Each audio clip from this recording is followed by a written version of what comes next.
Hi. ഹോട്ടലിൽ നിന്ന് കിട്ടണ മാതിരിയുള്ള നല്ല സൂപ്പർ ക്രിസ്പി ആയിട്ടുള്ള ചിക്കൻ 65 നമുക്ക് വീട്ടിലുണ്ടാക്കി നോക്കാം. അപ്പോൾ വെൽക്കം ടു വീഡിയോ. അപ്പോൾ ബോൺലെസ് ചിക്കൻ തായ്സ് ആണ് ഇവിടെ ഞാൻ ഉപയോഗിക്കുന്നത്.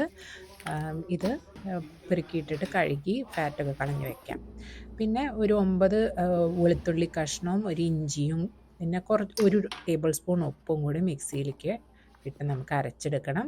ഇതിൻ്റെ കൂട്ടത്തിലേക്ക് ഒരു 3 ടേബിൾ സ്പൂൺ തൈരും കൂടി ചേർത്ത് കൊടുക്കുന്നുണ്ട്.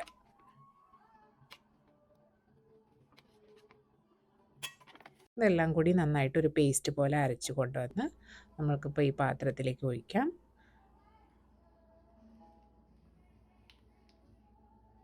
അതിനുശേഷം അതിലേക്ക് ചേർത്ത് കൊടുക്കുന്നത് ഒരു 2 ടേബിൾ സ്പൂൺ മുളക് പൊടിയാണ്. ഇത് കാശ്മീരി ചില്ലിപ്പൊടി എടുത്താലും മതി. 1/2 ടീസ്പൂൺ ജീരകം, പിന്നെ ഒരു 1/2 ടീസ്പൂൺ ടേബിൾ സ്പൂൺ കുരുമുളക് പൊടി. ഇതെല്ലാം കൂടെ നന്നായിട്ടൊന്ന് മിക്സ് ചെയ്ത് എടുത്ത് വയ്ക്കാം. ഇങ്ങനെ തയ്യാറാക്കിയ ബാറ്ററിലേക്ക് നേരത്തെ കഴുകി വെച്ച ചിക്കൻ ചെറിയ കഷ്ണങ്ങളാക്കിയത് ചേർത്ത് കൊടുക്കുന്നുണ്ട്. ഇത് ഏകദേശം 1 കിലോയോളം ചിക്കൻ വരുന്നുണ്ട്. എല്ലാം കൂടി മിക്സ് ചെയ്തിട്ട് നമുക്ക് ഒരു അരമണിക്കൂർ നേരം അത് സെറ്റ് ചെയ്യാൻ വേണ്ടിയിട്ട്, നല്ലപോലെ മാരിനേറ്റ് ചെയ്ത് കിട്ടാൻ വേണ്ടിയിട്ട് ഫോയിലിൽ വെച്ച് കവർ ചെയ്ത് പുറത്ത് വെച്ചാലും മതി, ഇല്ലെങ്കിൽ ഫ്രിഡ്ജിൽ വെച്ചാലും കുഴപ്പമൊന്നുമില്ല. അങ്ങനെ അരമണിക്കൂറിന് ശേഷം ഇത് തുറന്ന് എടുത്ത്, അപ്പോൾ ഇതിൽ കുറച്ച് വെള്ളമൊക്കെ ഉണ്ടാവും. അപ്പോൾ അതിൻ്റെ ഉള്ളിലേക്ക് ഒരു 1/2 കപ്പ് കോൺഫ്ലവർ അതിൽ പകുതിയായിട്ട് ചേർത്തിട്ട് എല്ലാം കൂടി ഒന്ന് ഇളക്കി മിക്സ് ചെയ്യാം. ബാക്കി പകുതിയും കൂടി ചേർത്തിട്ടുണ്ട്. ഇനി ഇത് നന്നായിട്ടൊന്ന് ഇളക്കി കോഴി കഷ്ണത്തിലേക്ക് നന്നായിട്ട് പിടിച്ചു വരാൻ വേണ്ടിയിട്ട് നന്നായിട്ട് ഇളക്കി യോജിപ്പിക്കുന്നുണ്ട്. 1/2 ടേബിൾ സ്പൂൺ ഗരം മസാല ചേർത്ത് കൊടുക്കുന്നുണ്ട്.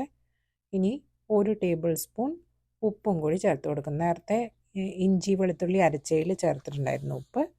ഇനി ചേർക്കണത് മൈദമാവാണ്. അത് 1 കപ്പ് എടുത്തിട്ടുണ്ട്. അത് കുറേശ്ശെയായിട്ട് ചേർത്ത് കൊടുക്കുന്നുള്ളൂ.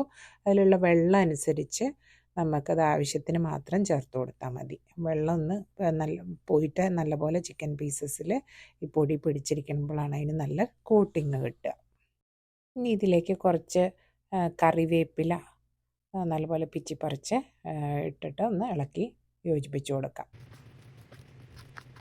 അങ്ങനെ ചിക്കൻ ഫ്രൈ ചെയ്യാൻ വേണ്ടിയിട്ട് റെഡി ആയിട്ടുണ്ട്. അപ്പോൾ നമ്മൊരു എണ്ണ ഡീപ്പ് ഫ്രൈ ചെയ്യാൻ വേണ്ടിയിട്ട് പാകത്തിന് എടുത്ത് വെച്ചിട്ടുണ്ട്. അപ്പോൾ അത് ഒരു കഷ്ണം ഇട്ടിട്ട് അതൊന്ന് നല്ലപോലെ പൊങ്ങി വരണമെങ്കിൽ എണ്ണ റെഡി ആയിട്ടുണ്ട്. ഇതിലേക്ക് ചിക്കൻ പീസസൊക്കെ ഓരോന്നോരോന്നായിട്ട് ആഡ് ചെയ്ത് കൊടുക്കുക. അധികം കട്ട കുത്തി ഇടേണ്ട ആവശ്യമില്ല, കാരണം അല്ലെങ്കിൽ അതിങ്ങനെ ഒട്ടിപ്പിടിച്ച് ശരിക്കും വേവാൻ ബുദ്ധിമുട്ടാവും. അപ്പോൾ ഇനി ഇത് ഒരു 10 മിനിറ്റെങ്കിലും ഒന്ന് എണ്ണയിൽ കിടന്നൊന്ന് ഫ്രൈ ആവണം. ആദ്യം ഒരു കുറച്ച് നേരം വെയിറ്റ് ചെയ്തിട്ട് മാത്രം അതൊന്ന് ഇളക്കി ഇട്ടാൽ മതി. അപ്പോൾ തൊട്ട് കിടക്കണതിനൊക്കെ ഒന്ന് ഇളക്കി മാറ്റി ഇട്ട് കാണാം എണ്ണയുടെ പത കുറച്ച് കുറവായിട്ടുണ്ട്. അപ്പോൾ ഇങ്ങനെ ചിക്കനായിട്ട് വരുന്നുണ്ടെന്നാണ് അർത്ഥം. 2 സൈഡിലും വേവാൻ വേണ്ടിയിട്ടാണ് ഇങ്ങനെ ഫോർക്ക് വെച്ചിട്ടൊന്ന് ഇളക്കി ഇട്ട് കൊടുക്കണത്. ഇപ്പോൾ നോക്കുമ്പോൾ എണ്ണയുടെ പതയൊക്കെ നന്നായിട്ട് കുറഞ്ഞിട്ടുണ്ട്. എന്ന് വെച്ചാൽ അപ്പോൾ ചിക്കൻ റെഡി ആയിട്ടുണ്ട്. അപ്പോൾ അത് കണ്ടോ, ഫോർക്ക് കൊണ്ട് കുത്തിയപ്പോൾ അതിൻ്റെ ഉള്ളിൽ അങ്ങനെ വെളുത്ത കളറായിട്ട് ചിക്കൻ കാണുന്നുണ്ട്. അപ്പോൾ അതായിട്ടുണ്ട്. നമുക്കിത് ഇനി ഒരു എണ്ണയിൽ നിന്ന് കോരിയെടുക്കാം.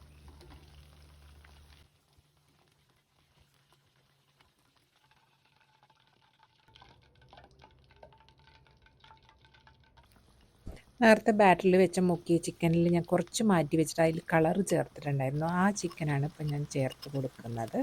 അതിൻ്റെ കളർ വ്യത്യാസം കണ്ടപ്പോൾ കളർ ചേർക്കണത് നമ്മുടെ ആരോഗ്യത്തിന് നല്ലതല്ല. ഇത് പക്ഷേ ജസ്റ്റ് വീഡിയോയ്ക്ക് ആ കളറ് ഭംഗി കാണാൻ വേണ്ടിയിട്ട് മാത്രം ഉണ്ടാക്കി നോക്കിയതാണ്. അപ്പോൾ ഇതും റെഡി ആയിട്ടുണ്ട്. അപ്പോൾ നമുക്കിത് മൂടി വെക്കാം. അപ്പോൾ അങ്ങനെ ചിക്കൻ 65 റെഡി ആയിട്ടുണ്ട്. അപ്പോൾ എല്ലാവരും ഉണ്ടാക്കി നോക്കുക. ചാനലൊന്ന് സബ്സ്ക്രൈബ് ചെയ്ത് സപ്പോർട്ട് ചെയ്യുക. Thank you very much.